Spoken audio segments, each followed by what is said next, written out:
दुनिया uni power से by power पे जा रही है। तो एक तरफ अमेरिका और उसके इत्तेहादी होंगे और दूसरी तरफ चीन, रूस, पाकिस्तान, ईरान, तुर्की और इनके इत्तेहादी ममालिक होंगे। सदर ज़रदारी जो अभी हालिया चीन का दौरा करके आए हैं और इसी दौरे की बुनियाद बनाकर मैंने आपसे कहा था कि एक ऐसा इत्तेहाद बनने जा रहा है जो ना सिर्फ मईशत की बहाली का काम करेगा, जो कि मईशत के लिए एक नया सुपर पावर डिक्लेयर होगा, बल्कि दिफाई लिहाज से भी बहुत अहम हो जाएगा। और यही दफ़ाई हिकमत अमली लेकर तैयब एर्दोआन जो हैं वो मुस्लिम ममालिक के दौरे पे निकल रहे हैं। खित्ते में इस वक्त सिर्फ भारत एक ऐसा मुल्क है जो तनहा रह गया है। अब भारत को पूछने वाला कोई नहीं है। वो भारत जो पाकिस्तान को तनहा करना चाहता था आज तनहा है। आज उसके जो मगरबी बॉर्डर है उस पर बांग्लादेश जो है वो पाकिस्तान के साथ हाथ मिला चुका। और अब तक तो ये बात भी चल पड़ी कि बांग्लादेश का दिफा पाकिस्तान का दिफा है और पाकिस्तानी दिफाई लोग जो हैं उन्होंने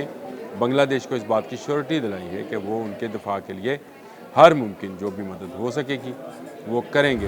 बिस्मिल्लाहिर्रहमानिर्रहीम, अस्सलाम वालेकुम। बोलते कालम के साथ मैं आमिर रज़ा खान। और आज से चंद दिन पहले जब मैंने एक इत्तेहाद की बात की थी तो बहुत सारे लोग जो हैं उसकी नफ़ी कर रहे थे। कुछ ने मैसेजेस भी किए, कुछ ने कॉल्स भी की और कहा कि इस तरह का कोई इत्तेहाद नहीं बन रहा है। लेकिन बन रहा है, एक ऐसा मजबूत फ़ौजी इत्तेहाद बन रहा है और एक ऐसा ज़बरदस्त दिफाई इत्तेहाद बन रहा है जिसकी मिसाल शायद कभी नहीं मिलेगी आपको दुनिया में, क्योंकि इसमें तमाम की तमाम जो हैं एटमी क़ुव्वतें शामिल होने जा रही हैं। और तमाम एटमी क़ुव्वतों से मुराद ये नहीं है कि कुछ डिक्लेयर्ड है कुछ अनडिक्लेयर्ड है, लेकिन शामिल सभी हो जाएंगे।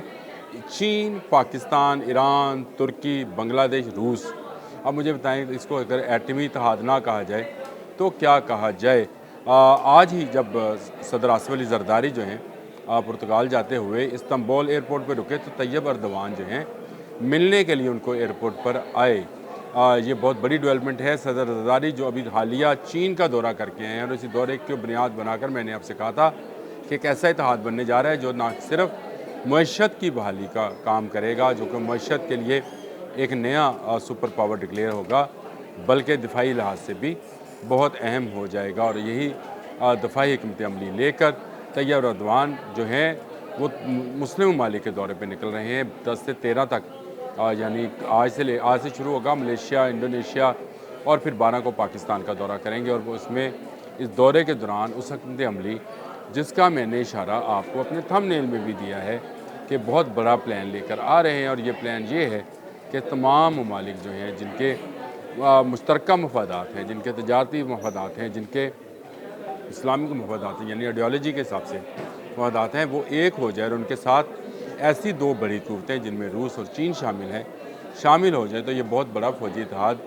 बनाया जा सकता है। और ये मुस्तक़बिल करीब में मुझे सामने नज़र आ रहा है। इस सारे मामले में अगर देखा जाए तो खित्ते में इस वक्त सिर्फ भारत एक ऐसा मुल्क है जो तनहा रह गया है। अब भारत को पूछने वाला कोई नहीं है। वो भारत जो पाकिस्तान को तनहा करना चाहता था आज तनहा है। आज उसके जो मगरबी बॉर्डर है उस पर बांग्लादेश जो है वो पाकिस्तान के साथ हाथ मिला चुका। और अब तक तो ये बात भी चल पड़ी कि बांग्लादेश का दिफा पाकिस्तान का दिफा है और पाकिस्तानी दिफाई लोग जो हैं उन्होंने बांग्लादेश को इस बात की श्योरिटी दिलाई है कि वो उनके दिफा के लिए हर मुमकिन जो भी मदद हो सकेगी वो करेंगे। और इसके बाद उनके मशरक़ में तो हम बैठे हैं और वो भी जानते हैं, मगरब में हम बैठे हैं, मशरक़ में वो बैठे हैं। तो ये सारा मामला जो है ये चलकर एक बड़े इत्तेहाद की तरफ जा रहा है जो CPEC-2 के नाम से भी मरूफ़ होगा और मरूफ़ हो रहा है। और इस CPEC-2 में वो रूट जो मैंने आपको बताया था कि चीन से माल चलेगा पाकिस्तान, पाकिस्तान से ईरान, ईरान से तुर्की और फिर यूरोप, और इसी तरह से इस तरफ से चलने वाला माल, ईरान की तरफ से चलने वाला माल पाकिस्तान के रास्ते जो है वो चीन पहुँचाया जा सकेगा। फिर इसी बहर हिंद में तमाम मुस्लिम ममालिक जो हैं, बहर अरब में साथ साथ तमाम मुस्लिम ममालिक मौजूद हैं, जहाँ पर सऊदी अरब जैसा मुल्क भी मौजूद है, तो उसको भी जो है तक़वियत मिलेगी और इसराइल के जो अज़ाइम हैं उनको नाकामी का सामना करना पड़ेगा। ये बहुत ही अहम दौरा है तैयब एर्दोआन का कि वो पाकिस्तान आ रहे हैं और एक ऐसा इत्तेहाद तश्कील पाने जा रहा है जिसको पूरी दुनिया जो है बड़े जिसको कहते हैं कि अजीब अंदाज से देख रही, यानी उसको इस अंदाज से देखा जा रहा है कि ये दुनिया यूनी पावर से बाय پاور پہ جا رہی ہے، تو ایک طرف امریکہ اور اس کے اتحادی ہوں گے اور دوسری طرف چین، روس، پاکستان، ایران، ترکی اور ان کے اتحادی ممالک ہوں گے۔ ان میں اور کون کون سے ممالک شامل ہوں گے یہ تفصیلات ابھی سامنے نہیں آئی، لیکن طیب اردوان کا انڈونیشیا اور ملیشیا کا دورہ کرنا جو ہے وہ بھی بہت ہی معنی رکھتا ہے۔ یہ دونوں مسلم ممالک بھی جو ہیں وہ ضرور اس اتحاد میں شامل ہونا چاہیں گے، کیونکہ چین اپنے تمام بارڈرز جو اس کو ملیشیا کے ساتھ یا کسی اور ملک کے ساتھ رکھتے ہیں ان کو بھی محفوظ بنانا چاہتا ہے۔ چین ایک محفوظ تجارتی ملک بننا چاہتا ہے اور اس کے لیے اس کا دفاع مضبوط ہونا بہت ضروری ہے، جس کے لیے یہ پہلا قدم ہے۔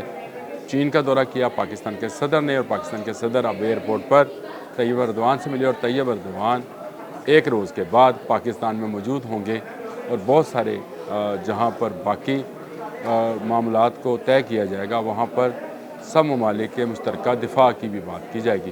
یہ ہم سب کے لیے بہت خوش آئند ہے کہ مضبوط دفاع ہی پرامن خطے کی سلامتی کا ضامن ہوا کرتا ہے، اور اگر یہ دفاع اتنا مضبوط ہو گیا تو ہماری طرف کوئی میلی آنکھ سے، چاہے وہ بھارت ہو، امریکہ ہو، اسرائیل ہو، کوئی نہیں ہوتا، دیکھ نہیں سکے گا۔ آج کے لیے اتنا ہی۔ اللہ